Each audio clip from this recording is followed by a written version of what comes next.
যে প্ৰজাৰ প্ৰশ্নৰ সন্মুখীন হ'ব নোৱাৰে জনতাৰ বাবে সেই ৰজাজনে হৈছে নিজেই এটা প্ৰশ্ন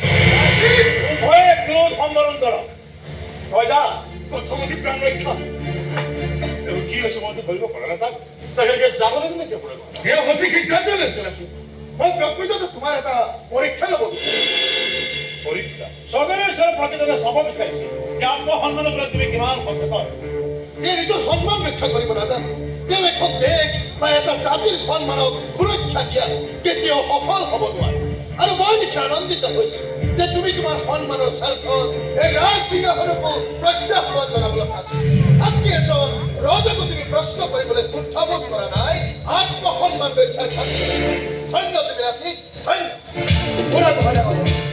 ৰাজধানী চহৰৰ প্ৰান্তে প্ৰান্তে প্ৰচাৰ কৰি দিয়ক যে আহোম ৰাজ্যৰ নতুন বৰফুকন এই মহাবীৰ লাচি যাৰ নতুন চিনাকি নাম লাচি বৰফুকন আপোনাৰ সিদ্ধান্ত বিৰোধী স্বৰ্গত হৈছে কিন্তু এটা কথা মোৰ আপত্তি আছে নিঃসংকোচে ৰাজসভাত খালী হৈ থকা পদ এটা ধাৰণ কৰিবলৈ বা শূন্য অসম্পূৰ্ণ কৰিবলৈ মই বৰফুকন হ'ব বিচাৰোঁ যদি আহোম খেলে নেতৃত্ব দিব লাগে তেনেহ'লে মোৰ নেতৃত্বৰ পৰা অসমে কিন্তু কিবা এটা পাব লাগিব পৰাধীনতা ঠিকৰ পৰা মুক্ত কৰি অসমৰ জনগণক সুৰক্ষা বিহুত ইয়াৰ পৰা পূৰ্ণ অধিকাৰ কিন্তু মই পাব লাগিব তুমি কি ক'ব বিচাৰিছা লাচি মই বিচাৰোঁ অসম ভূমিৰ পৰা মোগলক খেলিব বিচাৰোঁ এইটো আকাংক্ষা মোৰো কিন্তু এয়া যেন সম্ভৱ মনত যদি একদম হেঁপাহ থাকে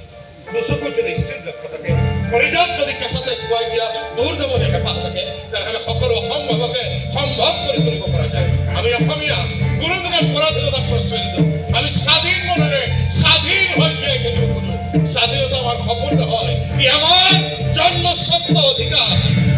ডাঙৰে আপুনি প্ৰতিজন অসমীয়াকে যোগাই তোলক আৰু প্ৰতিজন সৈন্যকে কৈ দিয়ক মুখৰে আখৰ মেলি নিজৰকে সিহঁতৰ প্ৰতিটো দিন প্ৰতিটো ৰাতি উৎসৰ্গিত হ'ব লাগিব